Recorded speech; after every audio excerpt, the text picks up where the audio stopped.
कलाम मुक़द्दस से देखेंगे मत्ती रसूल की इंजील उसका बाब नंबर 9 और इसकी 14 और 15 आयत। और कलाम मुक़द्दस में यूं मरकूम है, उस वक्त यूहन्ना के शागिर्दों ने उसके पास आकर कहा, क्या सबब है कि हम और फरीसी तो अक्सर रोज़ा रखते हैं और तेरे शागिर्द रोज़ा नहीं रखते। यीशु ने उनसे कहा, क्या बराती जब तक दुल्हा उनके साथ है मातम कर सकते हैं? मगर वो दिन आएंगे कि दुल्हा उनसे जुदा किया जाएगा, उस वक्त वो रोज़ा रखेंगे। आमीन। एक और रेफरेंस देखेंगे हम, अमाल की किताब उसका बाब नंबर 13 और उसकी 2 और 3 आयत हम पढ़ेंगे।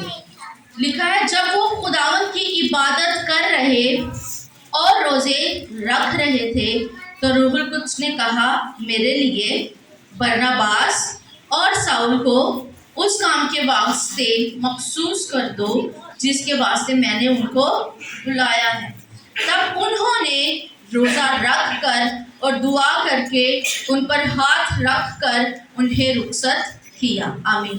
खुदाम के पाक कलाम का पढ़ा और सुना जाना हम सबके लिए बाइसे बरकत हो। खुदाम का शुक्र हो। सब तशरीफ। जैसा कि हम सब जानते हैं कि ये कौन सा टाइम पीरियड चल रहा है, रोज़ों के अय्याम चल रहे हैं।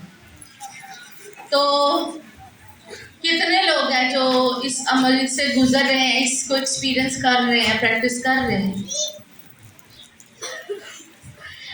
आज हम रोज़े के मुतालिक सीखेंगे और आज हम ऐसी बातें सीखेंगे जो आपने आज से पहले कभी भी सुनी भी नहीं होंगी। आज ज़रा थोड़ा सा अटेंटिव होना पड़ेगा। आज हम बहुत कुछ नई बातें सीखेंगे। है तो हिस्ट्री है लेकिन हम उसको नहीं जानते। चर्च और फास्टिंग की हिस्ट्री। आज हम क्या सीखने वाले हैं? चर्च की फास्टिंग के रिलेटेड क्या हिस्ट्री रही है, उन्होंने फास्टिंग को कैसे कैसे प्रैक्टिस किया है और आज जो हम प्रैक्टिस कर रहे हैं वो कितनी बाइबल के मुताबिकत रखती है बाइबल के साथ या नहीं, या हमें क्या इम्प्रूवमेंट की ज़रूरत है आज की डेट में। सबसे पहले हम ये जो 40 रोज़ों के अय्याम है इन पे थोड़ा सा बात कर लेते हैं। 40 रोज़े, क्या यीशु मसीह ने 40 रोज़े रखे थे? नहीं, एक रोज़ा रखा था 40 दिन और रात का। और क्या शागिर्दों ने 40 रोज़े रखे? पौल ने रखे, पतरस ने रखे, यूहन्ना ने रखे, याकूब ने, बरतलमाई ने, किसी ने 12 में से नहीं। फिर आप क्यों रखते हैं? मेरा सवाल आपसे है, मेरे मासूम क्रिश्चियन बहन भाई, क्यों रखते हैं? भैया आप रख रहे हैं, आपको जवाब देना पड़ेगा। क्या क्यों रखते हैं? पता भी नहीं है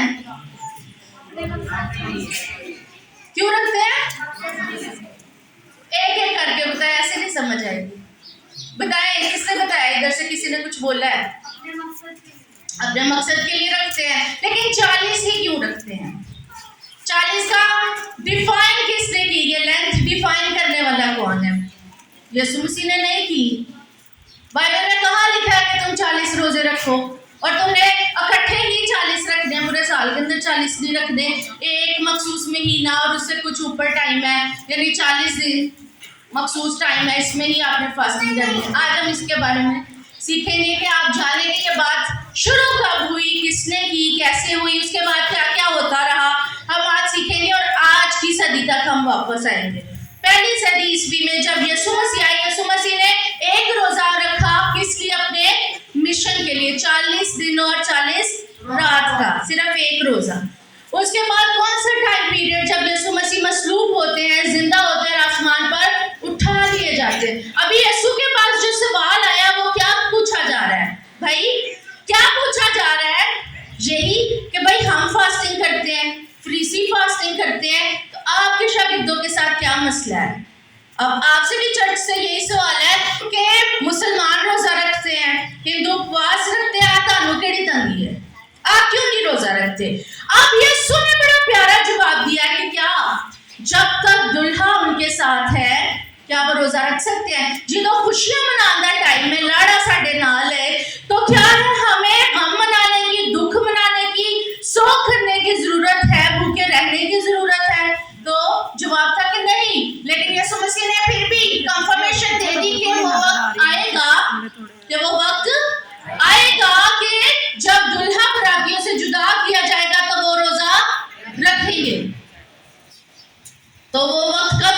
स्टार्ट हुआ है। जिस रोज मसीह जिंदा हुए और उसके 10 दिन के बाद आसमान पर उठा लिए गए, उस दिन से वो वक्त जब दुल्हा उनसे जुदा होकर आसमान पर चला गया, उस दिन से वो वक्त स्टार्ट हो गया।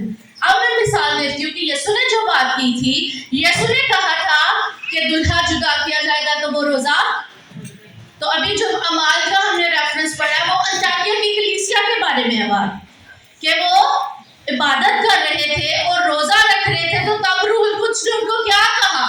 रूहुल कुद्स ने कहा तुम बरनबास और शाऊल को मेरे लिए मखसूस कर दो। यानी जो बात यीशु मसीह ने कही थी कि मेरे जाने के बाद ये रोजा रखेंगे, यानी मसीह की कलीसिया ने उसके जाने के बाद ये प्रैक्टिस स्टार्ट कर दी थी। लेकिन तब भी 40 दिन तक वो प्रैक्टिस नहीं करते थे कि ऐसे जिसको हम लेंट सीजन कहते हैं, रोजों के अय्याम कहते हैं, इस कदर वो नहीं मनाते थे। किस तरह मनाते थे आज हम सीखेंगे। जो ब्रदर्स थे, जो अर्ली क्रिश्चियंस थे, जो डिसाइपल्स थे, वो किस तरह मनाते थे। अभी पिछले संडे मैंने जो सरमन शेयर किया था डबलाट वाली कलीसिया में, वहां पर मैंने ये चीज शेयर की थी, शायद आप में से बहुतों को पता भी हो। जो फरीसी थे यीशु के टाइम में, वो 2 हफ्ते में रोजे रखते थे। कितने रोजे रखते थे? पीर और जुमेरात का। पीर और जुमेरात का मकसद क्या था? पीर और जुमेरात ही क्यों? क्योंकि वो मार्केट डेज थे, बिजनेस डेज थे, मंडी के दिन थे। और जब मंडी का दिन है तो ज्यादा लोग आएंगे, ज्यादा लोग आपको देखेंगे कि इसने रोजा रखा है। और रोजा रखने का तरीका कार क्या था? टाट बिछा लेना है, सर पे मिट्टी उड़ानी है, अपना गंदा सा मुंह बना के बैठ जाना है कि मैंने रोजा रखा हुआ है, ताकि लोग जाने कि ये रोजादार है। तो वो मंडी वाले दिन ही पीर और जुमेरात को ही है तमाशा क्रिएट किया करते थे। इसीलिए खुदा कहता है कि तुम ऐसे रोजे नहीं रखते जिनकी आवाज आलमे वाला तक पहुंचे। वही रोजों की बात हो रही है। अब क्योंकि यीशु मसीह के शागिर्द फरीसियों जैसे नहीं थे, उनको फरीसियों जैसे बनने से यीशु ने खास तौर पर मना किया हुआ है।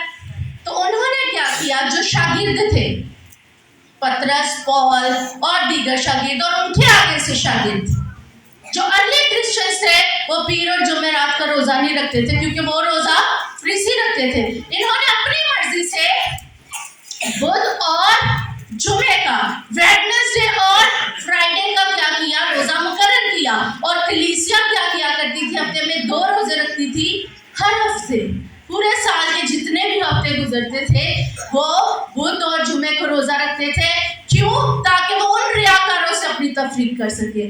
वो खुदा के हजूर फास्टिंग करते थे, लेकिन रियाकारों की तरह नहीं कि मंडी वाले दिन ही करना है, लोगों को दिखाने के लिए बाजार में ही बैठना है। उन्होंने मसीह की उस टीचिंग को फॉलो करना स्टार्ट किया कि कोठरी में बैठकर दुआ करनी है। वो बाला खानों में बैठकर दुआ किया करते थे। और कौन कौन सा रोजा रखते थे? बुध और जुमे का।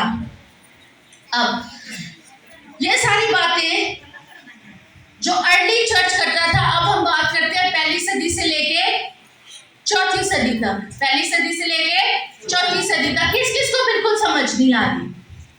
कि ज्यादा है, मैं ओवरलोड कर रही हूँ आपको, कि बिल्कुल नहीं पता चल रहा कि सच ऊपर। मैंने ज्यादातर लोगों की आंखें बंद देखी हैं।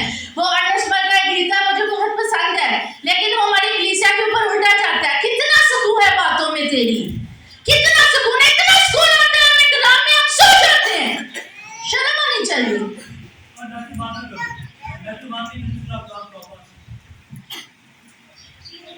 अब जो अर्ली चर्च है उसमें एक डॉक्यूमेंट मिला है डिडाकी के नाम से। डिडाकी क्या है? एक ऐसा दस्तावेज मिला है जिसमें पहले जो 12 रसूल है उनकी तालीमात के ऊपर क्या है, यह डॉक्यूमेंट लिखा गया है। और वो तालीमात कौन सी तालीमात थी? जो यीशु मसीह ने खुद दी है।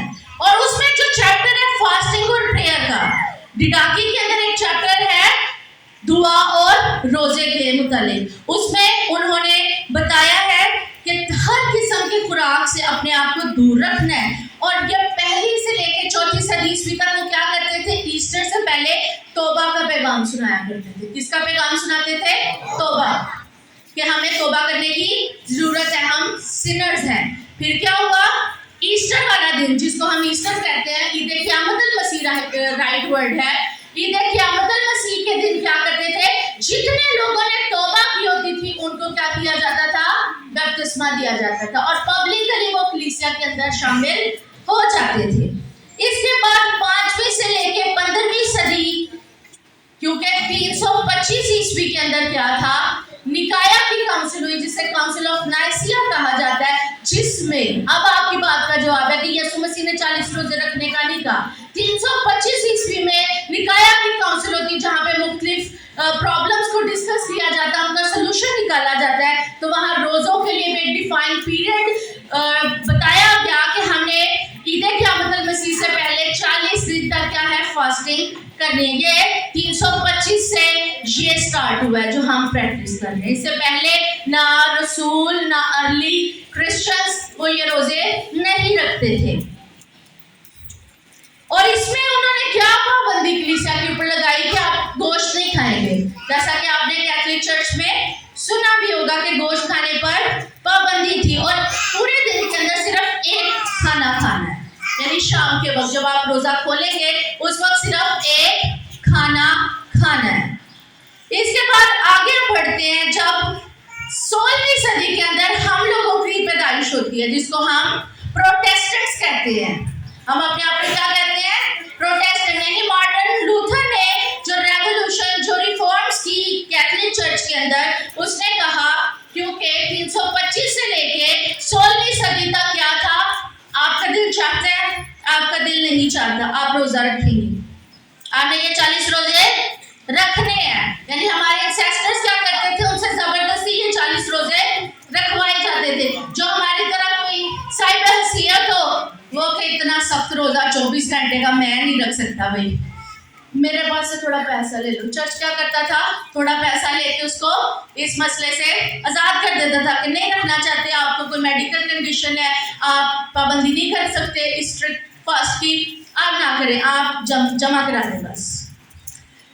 फिर 16वीं सदी के अंदर क्या हुआ, हमें थोड़ी सी आज़ादी मिल गई। हमें क्या, थोड़ी सी आज़ादी मिल गई। मार्टिन लूथर ने कहा कि ये लीगलिज्म को खत्म करेंगे हम, ये जबरदस्ती कानून की हैसियत से रोजे को लोगों के ऊपर इम्पोज करना जरूरी नहीं है। ये हमारी मर्जी, हमारे इख्तियार में होना चाहिए कि हम रोजा रखना चाहते हैं या रोजा रखना नहीं चाहते।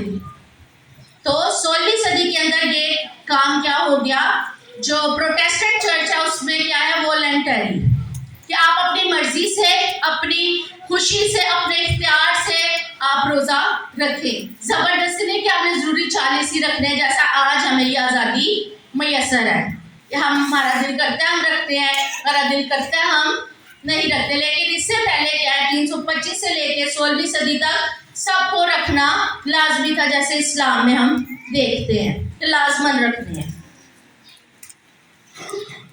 अब मार्टिन लूथर ने इसको रिजेक्ट नहीं किया, लेकिन उसने इसको क्या कर दिया कि ये सिर्फ इंसान की अपनी मर्जी के ऊपर डिपेंड करना चाहिए, ना कि चर्च इंपोज करे इसको।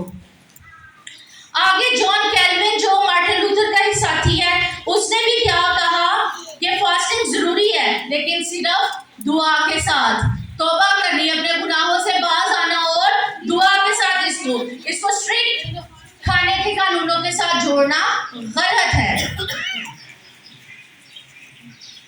क्योंकि मसला भला क्या पैदा हो गया था, कैथोलिक चर्च ने इतना इम्पोज कर दिया था रोजे को कि लोगों को ये लगता था कि अगर हम 40 रोजे रखेंगे और उसके बाद बपतिस्मे होंगे तो ही साल्वेशन मिलेगी। साल्वेशन क्या है, निजात। निजात तो यीशु के फजल से, उसके खून से मिलनी है, लेकिन लोगों के अंदर ये कॉन्सेप्ट बन चुका था कि अगर रोजे रखेंगे तो ही निजात मिलेगी। तो उन्होंने इस सारी मिसकंसेप्शन को मार्टिन लूथर ने और जॉन कैल्विन ने दूर किया कि अगर आप रोजे नहीं भी रखेंगे तब भी निजात मिलेगी, और निजात सिर्फ और सिर्फ यीशु के खून पर ईमान लाने के वसीला से मिलेगी, ना रोजे रखने से, ना साफ सुथरे कपड़े पहनने से, किसी किस्म की और प्रैक्टिस से नहीं, सिर्फ फजल से। निजात किसकी बदौलत है, सिर्फ खुदा के फजल के वसीला से मिलती है, ना कि रोजों के वसीला से। अब कैथोलिक चर्च में तो अभी भी सेम प्रैक्टिस चल रही थी कि आपने रखने हैं, लेकिन तब भी कैथोलिक चर्च के अंदर भी कुछ ऐसी ग्रुप्स बन गए थे जो जरूरत के वक्त अपनी मर्जी से रोजा रखना स्टार्ट कर चुके थे, क्योंकि ये रिफॉर्म्स आ चुकी थी। अब खाने की बात करते हैं। खाने की बात करते हैं कि रोजे में खाना क्या क्या अलाउड था। पहली से लेके 5वीं सदी तक बड़ी स्ट्रिक्ट फास्टिंग थी कि ना खाना है, ना कोई कॉफी है, ना कोई जूस है, कुछ भी नहीं है। स्ट्रिक्ट फास्टिंग है शाम से लेके अगली शाम तक, पूरे 24 पहर का रोजा, पूरे 24 पहर का रोजा था। और कब से कब तक है? एक ग्रुप आफ्ताब से दूसरे ग्रुप आफ्ताब। आज 6 बजे जब सूरज गरूब हो जाएगा रोजा स्टार्ट हो जाएगा, और अगले दिन जब गरूब आफ्ताब होगा सूरज डूब जाएगा तो रोजा खोलेंगे, और जैसे ही खोलिए उसके बाद नया रोजा स्टार्ट हो जाएगा। इसको कहते हैं 24 पहर का रोजा। काफी क्वेश्चन आते हैं लोगों के कि मैं 24 मतलब पंजाबी लोग हैं कहते हैं मैं 24 पारा रोजा रखना है, तो खोलना किस टाइम है? जिधर तो खोलना उधर नवा स्टार्ट हो जाएगा, कोई टाइम नहीं आपके पास। ये है 24 पहर का रोजा जो अर्ली क्रिश्चियंस पहली से 5वीं सदी तक रखते थे। फिर मिडिवल पीरियड स्टार्ट हो जाता है 5वीं सदी से लेके 15वीं सदी तक। इसमें क्या था? आप दिन में एक मील खा सकते हैं, आपने अंडे नहीं खाने, आपने गोश्त नहीं खाना, आपने दूध से बनी हुई कोई चीज, दही, मक्खन, पनीर, इस तरह की कोई चीज, देसी घी वगैरह नहीं यूज करना। लेकिन अब आसानियां पैदा होने लगी हमारे लिए। फिर क्या हुआ? कहते हैं चर्च ने कहा कि आप शाम के वक्त कोई स्नैक्स ले सकते हैं। स्नैक्स में क्या क्या चीजें शामिल है? आप बिस्किट खा सकते हैं, या ये क्वेश्चन भी आता है आप तवे की पकी रोटी खा सकते हैं कि नहीं? आपसे कभी किसी ने पूछा तो आप क्या जवाब देते हैं? क्योंकि वो कहते थे आप पैन कुक ना खाए, आप तवे की पकी रोटी, गंदम चावल ना खाए, आप ब्रेड खा लें। तो आपके लिए कितना इजी है, सारा दिन ब्रेड खा लो, सारा दिन ब्रेड खाओ, कैलोरीज पूरी रहेगी, कोई मसला ही नहीं। तो ये क्वेश्चन इस वजह से आता है कि ऐसा होता रहा है हिस्ट्री में। और जब मैंने ये रिसर्च की तो मैं तो हैरान, शौक में, और पता नहीं मेरे साथ क्या क्या हो रहा है कि हमारा क्या बैकग्राउंड है। लोग ऐसे नहीं थे हमसे क्वेश्चन करते। जब मैं यूनिवर्सिटी में थी मुझे बहुत सारे मेरे फेलोज ये क्वेश्चन पूछते थे कि आप लोग तवे की पकी नहीं ना खाते, बाकी सब कुछ खाते हैं रोजे में। मैं हैरान हो जाती थी कि मैं तो कुछ भी नहीं खाती, ना मैं पानी पीती हूँ, ये बंदे को ये बातें कहाँ से पता चल गई है, ये क्या कह रहा है। फिर रिसर्च करना स्टार्ट कर दी है कि ये क्यों मुझे ऐसे सवाल पूछे जाते हैं। तो फिर पता चला कि ऐसी हिस्ट्री थी जिसकी वजह से उन लोगों के एंसेस्टर्स ने उनको भी बताया होगा कि आप तवे दी पक्की नहीं खाते, बाकी सारा कुछ गड़बड़ रोजे में। तो ये वजह थी कि स्मॉल स्नैक्स टाइम इवनिंग में अलाउड था, इसलिए उसमें आप बिस्किट भी खा रहे हैं, आप उसमें ये ब्रेड भी खा सकते हैं, आप सूप भी पी सकते हैं। जो तो सूप भी पी लिया एनर्जी आ गई। आप फिर 15वीं सदी के अंदर कॉफी आई है। फिर कॉफी के ऊपर बड़ी एलिगेशन दिया, मुसलमानों का ड्रिंक है, फलाना एडम खाना है। फिर जो पोप क्लेमेंट 8 थे उन्होंने पी कॉफी टेस्ट किया, उन्होंने कहा नो कोई फर्क, इसमें मसला नहीं है, ये कलीसिया को अलाउड है। फिर रोजे में आप कॉफी भी पी सकते हैं, आप जूस भी पी सकते हैं, आप हॉट चॉकलेट भी पी सकते हैं। हॉट चॉकलेट पी लो, आपको वैसे शाम तक भूख नहीं लगती, तो फिर रोजा किस चीज का है? इतनी आसानी थी 15वीं सदी के बाद भी हमारे लिए। आगे बढ़ते हैं।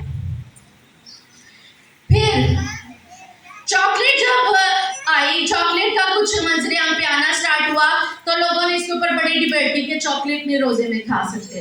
तो जो पॉप थे उन्होंने कहा ये लैटिन का फ्रेज है, लिक्विडम नॉट फ्रेंगेट जेजुनम। इसका मतलब है liquids do not break the fast. अगर आप कोई लिक्विड, कोई जूस, कोई कोल्ड ड्रिंक, कोई पानी, किसी किस्म का सूप पीते हैं तो आपका रोजा नहीं टूटता, सिर्फ कोई सॉलिड चीज खाने से आपका रोजा टूटता है। तो 17वीं सदी तक यही बहसें चलती रही और ऐसा ही चर्च करता है। फिर 19वीं सदी, 20वीं सदी के अंदर 1917 के अंदर 1917 के अंदर एक पूरा कोड लिख दिया गया जिसको कोड ऑफ कैनन लॉ कहा जाता है, जिसमें आप पानी पिए, कॉफी पिए, चाय पिए, किसी किस्म का मशरूब ले, सूप ले, कोई मसला नहीं, आप कर सकते हैं इसके साथ भी फास्टिंग। फिर 1983 में जो कोड ऑफ कैनन लॉ, उसमें कहा गया कि फास्टिंग के दौरान सिर्फ एक पूरा खाना, जिसको आप रोटी चावल जो मर्जी खाएं, एक पूरा मील लेना है, 2 स्मॉल मील्स, यानी एक आप 11 बजे खा लें, 4 बजे शाम खा लें, जिसको स्नैक्स कहते हैं, जो कि हमारे ऑफिस के अंदर कॉमन प्रैक्टिस है कि 11-12 बजे एक चाय मिलेगी, 4 बजे चाय मिलेगी, उसके साथ स्नैक्स भी होते हैं, बिस्किट हो गए, नींबू होगी, कुछ इस तरह की चीजें होती हैं। तो 2 स्मॉल मील्स, एक बिग मील। इसके अलावा आपने बस गोश्त नहीं खाना और हर तरह का मशरूबा लिक्विड यूज कर सकते हैं। अच्छा, अब आते हैं, ये तो हो गया, हमें पता चल गया कि ये सब कुछ 1st सेंचुरी से लेके 20वीं सदी तक होता आया है। ऐसे ऐसे चर्च ने किया है। जब ये पढ़े तो इंसान को बड़ा अफसोस होता है कि हम दूसरों को बातें करते हैं, हमारी अपनी चर्च हिस्ट्री में ये सारी बातें होती रही हैं। अब रोजे के ऊपर आते हैं। रोजे का क्या मतलब है? अपनी जान को दुख देना। जब मैं सुबह उठी हूँ, मैंने दुआ की है कि मैं रोजे में हूँ, खुदा मैं शाम को जब सूरज डूबेगा मैं रोजा खोलूंगी। अभी मैं उठ के दुआ करके, अब मुझे क्या फिक्र है कि 11 बजे क्या खाना है। मुझे होगा मैं कुछ सूप बना लूँ, अभी मुझे फिक्र होगी मैं कॉफी बना लूँ, या मैंने चाय पीनी है, या मैं जाके बेकरी से ब्रेड और जूस ले आऊँ। मेरे सारा फोकस तो इसी दिन सारा टाइम गुजर जाना है कि मैंने 11 बजे क्या खाना है, मैंने शाम को 4 बजे क्या खाना है, मैंने कौन सा सूप बनाना है। तो आपने दुख किस वक्त दी, आपने दुआ किस वक्त की, आपने इबादत किस वक्त की। सोचिए अगर रोजा इस तरह रखा जा रहा था तो किस वक्त वो खुदा को टाइम देते होंगे। मुझे तो लगता है जो साइबस है तो उन्होंने तो अपने खानसा में नहीं वक्त पाया होगा कि चल कोई आज गार्लिक ब्रेड भी बना दे, आज मुझे ऑरेंज जूस नहीं पीना, आज मैंने मैंगो जूस पीना, आज वो निकाल के दे, आज मैंने ये अदरक वाली चाय नहीं पीनी, आज इलायची वाली पीनी है, वो बनाओ। वो बेचारा कहता मेरा रोजा है, नो वखरा से आपा क्या है, ये मुझे बार बार पकाने का ही कह रहा है। जैसे हमारे दोस्त कहते हैं मिला लग रहा है। तो ये सब होता रहा। यीशु ने कहा कि जब तू रोजा रखे, क्या है रोजा, क्या है? जान को दुख देना। कब देंगे दुख? जब सारा दिन खाते पीते ही रहेंगे, भूख ही नहीं लगेगी, तो दुख किस वक्त देंगे? दुख तो तब है कि आपको भूख लगी और आप ना खाएं। असल रोजा जो शागिर्द रखते थे, असल रोजा जो खुदावंद यीशु ने रखा, उसमें ये सब कुछ शामिल नहीं था। हमारी प्रैक्टिसेस गलत हो गई, अब उसको दुरुस्त करने का टाइम है कि अपनी जान को दुख देना। अब कलीसिया ने आसान कर दिया, पार्शियल रोजा रख लें, जुज़वी रोजा, यानी कुछ चीजें खा लें कुछ चीजें ना खाएं। अब वो कुछ लोग जो है ना वो कहते हैं कि मत्ती की इंजील में लिखा ना कि उसने 40 दिन बियाबान में फाका किया और आखिर को उसको भूख लगी। तो कहते हैं जितने तो प्यास का जिक्र ही नहीं है, तो प्यास नहीं था मतलब लगी, तो यीशु मसीह पानी पी रहे थे। तो उसे कुआं किन्ने लाया साढ़े जाके? किसी ने भी नहीं। वो बियाबान में क्यों गया? क्योंकि वो फरीसियों की तरह शो ऑफ करना नहीं चाहता था कि मैंने पिया नहीं है, मैंने खाया नहीं है, मेरा हाल कैसा हो गया है। फिर ये हमारी अपनी इंटेलेक्ट है कि हम बाइबल की तशरीह कैसे करते हैं कि उधर लिखा है कि आखिर को उसको भूख लगी, मतलब प्यास नहीं लगी थी, पानी वो पीते थे। फिर हम कहते हैं हम डैनियल वाला रोजा रख लेते हैं। हम क्या करते हैं? डैनियल वाला रोजा रख लेते हैं कि उसने कहा था मैं और गोश्त नहीं लूंगा, तो हम क्या करते हैं? डैनियल वाला रोजा रखते हैं। हालांकि बाइबल तो उसको रोजा कह ही नहीं रही, बाइबल क्या करती है? उसको रोजा नहीं कह रही। तो हमने कौन सा रोजा रखना है? मेरे साथ देखिए यसाया 58 चैप्टर,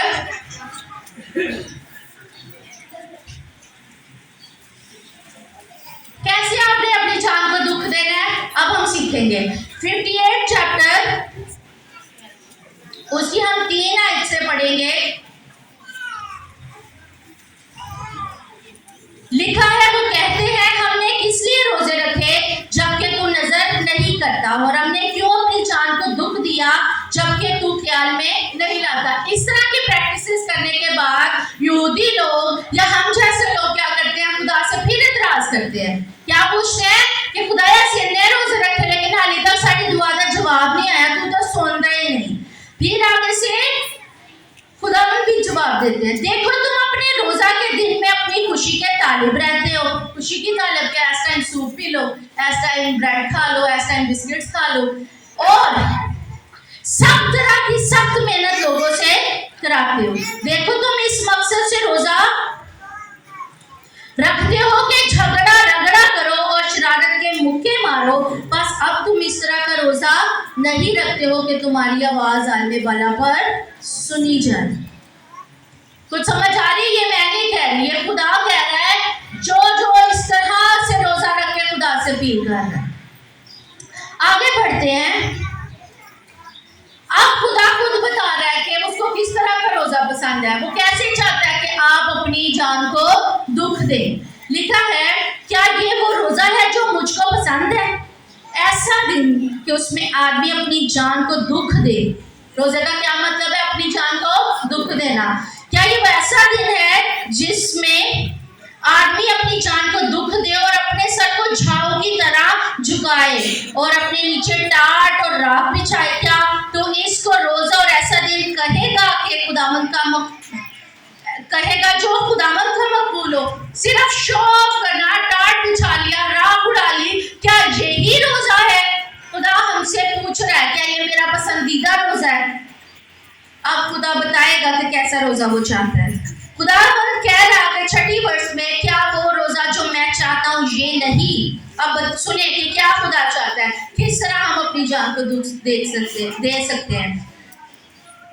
क्या वो रोजा जो मैं चाहता हूँ ये नहीं कि जुल्म की जंजीरें तोड़ें और जुए के बंधन खोलें और मजलूमों को आजाद करे, बल्कि हर एक जुए को तोड़ डाले। क्या ये नहीं कि तू अपनी रोटी भूखों को खिलाए और मस्कीनों को जो आवारा है अपने घर में लाए, और जब किसी को नंगा देखे तो उसे पहनाए, और तू अपने हमजिन्स से रूपोशी ना करे। अच्छा, एक बात है कि हमने रोजा रखा है, हम खा पी रहे हैं, लेकिन हमारे नेबर्स में कोई ऐसा है जिसने नहीं खाया। हमें पता भी है कि उनके घर हांडी नहीं बनी, उनके घर खाने को कुछ नहीं है। क्या हमने अपने खाने में से कुछ उसको दिया? हम अपने कुछ पड़ोसियों की वजह से ना इन्फ्लुएंस्ड हैं। हम रोजा खोलने के बाद पसंद करते हैं कि हमारे टेबल के ऊपर कोई 72 चीजें, कोई क्वांटिटी में चीजें पड़ी हो, कि ये भी हो, ये भी हो, ये भी हो। रोजा खोल तो आप सिर्फ 1 घूंट पानी के साथ भी सकते हैं, तो एक छोटी सी चपाती के साथ भी खोल सकते हैं, लेकिन हमें लवाजमात की आदत पड़ी है। लेकिन खुदा क्या चाहता है कि हम अपनी रोटी भूखों को खिलाएं। 3 वक्त का खाना आप नॉर्मली खाते हैं, रोजे में कितने वक्त खाते हैं? 1 दफा। खाना भी 1 ही दफा चाहिए, बाकी आपको सैक्रिफाइस ही करना चाहिए, जैसा यीशु ने किया और उसके शागिर्दों ने किया। अब जो 2 वक्त का खाना है उसके पैसे किधर जाते हैं? वो 2 वक्त का खाना जो आप नहीं खा रहे वो किधर जा रहा है? वो 2 वक्त का खाना आपने उस हिस्से के पैसे, अगर आपने रोटी नहीं भी बनाई, वो कहाँ जाने चाहिए? किसी गरीब के मुंह में। बोलने वाला कहाँ जाना चाहिए? किसी की मदद के लिए, किसी की हेल्प के लिए। हम सोचते हैं कि रोजों के दिन है तो ये हमारी बचत का महीना है, यहाँ पे हमें 2 वक्त की तो खानी नहीं है। जहाँ 20 किलो आटा घर में आता है, हमारे घर में कितना आटा आएगा? सिर्फ 10 किलो आएगा, तो गुजारा हो जाएगा। तो वो 10 किलो आटा आपने किसी को दिया जो आपने बचाया, या सिर्फ आप अपनी जेब में डाल दिए? खुदा क्या कह रहा है कि हम जुल्म की जंजीरें तोड़े, हम भूखों को खिलाएं, नंगों को पहनाएं, उन पैसों से आप किसी को कपड़े, जिसके तन पर कपड़े नहीं है उसको कपड़े पहनाएं, क्योंकि खुदा ने यीशु ने कहा जहां तेरा माल है वहां तेरा दिल लगा है। अगर आपने कहीं पे अपनी फाइनेंशियल इन्वेस्टमेंट की है तो आपका ध्यान, आप उस तरफ आपका दिल लगा रहेगा, आपका दिल चाहेगा कि मैं और करूं। लेकिन अगर सिर्फ वो 2 वक्त की रोटी आपकी अपनी जेब में जा रही है, वो पैसे आपकी अपनी सेविंग्स में जा रहे हैं, तो ये रोजा खुदावंद हमसे नहीं चाहता। आखिरी बात कह के क्लोज कर रही हूँ कि इन सारी बातों को बताने का मकसद ये है कि हम रिचुअल टू रिलेशनशिप आ जाए। रिचुअल कहते हैं रस्म को।